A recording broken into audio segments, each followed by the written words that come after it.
I'm going to tell you two things in this video. The first is that you shouldn't take ashwagandha during benzo withdrawal, or even after benzo withdrawal. I've had a stressful couple of weeks, more than that, months, due to a number of different things, which I will get into at the end of this video if you want to stick around for that.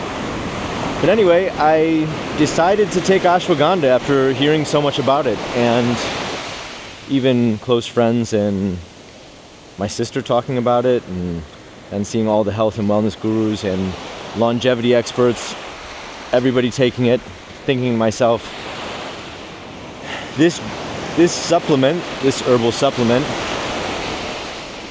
does have an effect on our GABA receptors. It's a GABA agonist.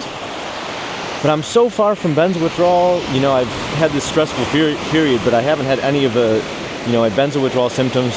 My MCAS has been still there, still lurking, still having an effect on me, but not in as profound a way as it did. And I'm doing so much better, and you start kind of feeling invincible a little bit, and you start really forgetting about all those benzo withdrawal symptoms. They seem so far away. You seem like you're really permanently on the other side of them. And I decided to give it a go, not just because all these people were talking about it, but because it appeared right in front of me at this shop in Dakar in Senegal, where it can be difficult to get things like that. It was sitting on the shelf in front of me, and it was quite affordable. It even said on the package, it was, what brand, I forget, Nature's Bounty or something like that. And it said on the package, let me see if I can try to position this a little bit better. It said on the package, anxiety and stress support or something like that. Anyway, I took it, started taking one a day, got to day 4 or something, and all of a sudden I'm trying to go to sleep, and I am getting like that feeling, that so familiar feeling, even though I'm far away from those symptoms. The restless leg syndrome, the brain zaps, the feeling like your body wants to go towards some catastrophic, uncontrollable neural catastrophe, a seizure or something like that. And I was feeling just a hint of that. And then the next day, I noticed that I was so on edge. I noticed that my temper, my reactions to things going wrong, all of a sudden there was this anger coming out that I haven't felt in a long time. And then I had my first bout of air hunger, which I haven't had in a long time. And if you've been watching my channel for a while, you know that this is one of my more distressing symptoms that lingered for a long time, that just would not go away. And I haven't had it in ages. And I've just experienced it again. The only thing that's changed, because even I have been experiencing more stress than normal in this recent period, but before I took the ashwagandha, I had none of these other symptoms. I stopped taking benzos 4 years ago now. I really thought that there'd not be a way for something like ashwagandha to have this effect on me. It seems I was wrong. And maybe for a normal person in a normal nervous system, if you're dealing with a bout of stress, ashwagandha, or as just daily support, it might be something that you can take consistently every day. There are supposed other health benefits that come with ashwagandha, but for someone like me, probably most of you watching, who already had fragile nervous systems, and we put our nervous system into a tailspin with benzodiazepines, this is something that it seems is off limits for possibly for life. I don't know. It's not that big of a deal. It's not like I needed ashwagandha to survive or anything like that, but it is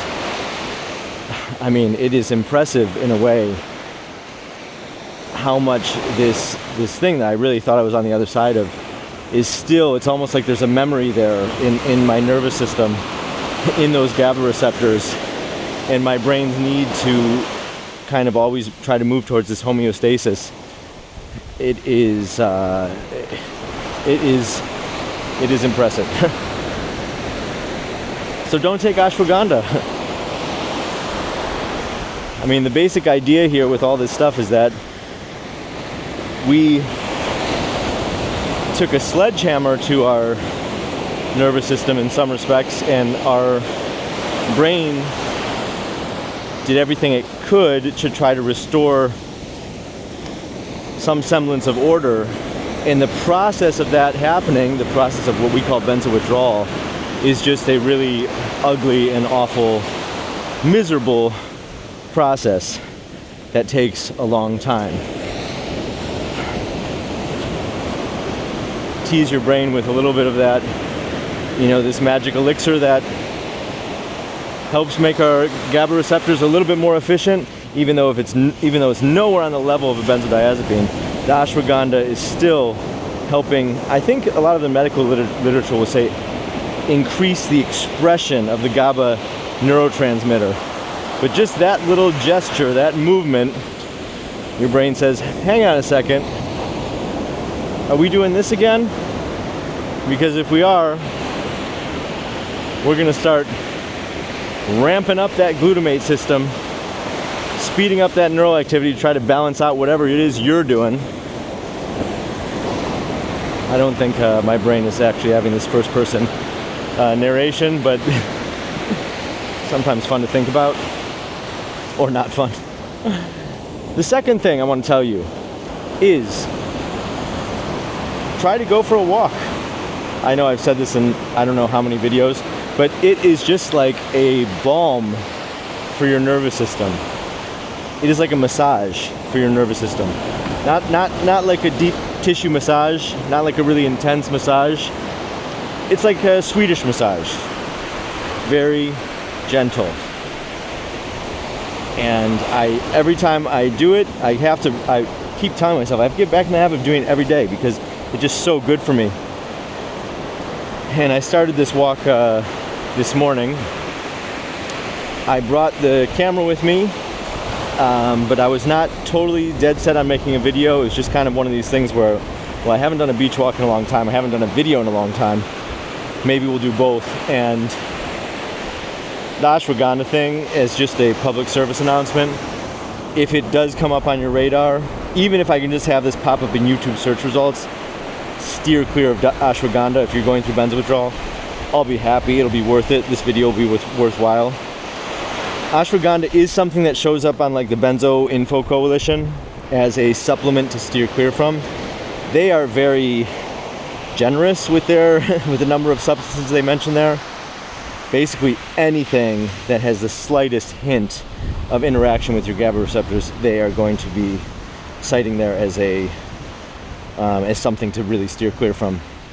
And it's understandable because these receptors are so fragile, and your brain is just desperately trying to get its footing, trying to get some traction, that any one of these curveballs you throw at it can be a catastrophe. So, and I remember seeing it cited there, and I remember avoiding it during benzo withdrawal. But 4 years, July 2022 will be 4 years for me. And I just figured, with how well I've been doing, even despite the recent stress, it wasn't like I needed, it wasn't like I was desperately searching for something. It was kind of like, oh, might as well. And then I saw it sitting on the shelf in front of me in the store. Let's give this a shot. Never thinking that I would experience even a hint of any of these symptoms that I thought were so far in my rearview mirror. Now, what's been causing me stress? If you've stuck around this long in the video and you want to know, you saw my previous video. That was ages ago now. I said I was going to be making a video a week after that one, and I think now it's been, gosh, Jesus, I don't even know, maybe 2 months. We've been starting a guest house here in Senegal. We still have the other place running in Mali, despite the unbelievably difficult circumstances there. And there's been a lot of financial pressure. We've had in Bamako. We've had one of our staff members in prison. Here in Senegal, we've had difficulties with the landlord and moving the paperwork along so we can get all of our licenses to operate. And that's just been in conjunction with some financial pressure. And as usual, when all of that's going on, what do they say? When it rains, it pours. Now there is the absolute catastrophe playing out on the world stage, which I don't know where you're watching this from, but the possibility of fuel shortages here in West Africa will be a disaster beyond what most people who are watching this, wherever you are used to in terms of crises. And it's been a multi-year crisis in Mali.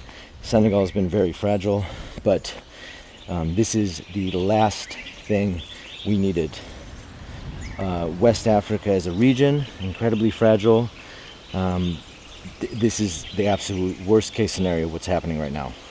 What's happening in Iran and what's happening with the kind of cascading fallout from Iran. I am very worried, and I've been incredibly stressed about what's to come in the months ahead, because there's kind of this delayed effect. It's not immediate, and here, if there is a fuel shortage, I'm very worried about what can happen. Anyway, I will try to end this on a positive note, not in terms of Senegal or the region or the global situation, but at least here we've been kind of operating this guest house under the radar, and we've had some people come. We've kind of built a little bit of a community, and that's felt really good, and it's really given me hope for the path forward. I feel optimistic despite all of the challenges, and we're gonna just try to put one foot in front of the other, just like going through Benzo withdrawal, just trying one day at a time. Anyway, I hope you guys are doing okay, and I do apologize for promising to make videos and not making them. I'm not going to make any promises at the end of this one. I won't, but I would like to make them more often, of course. And always love hearing from you guys, and let me know how you're doing.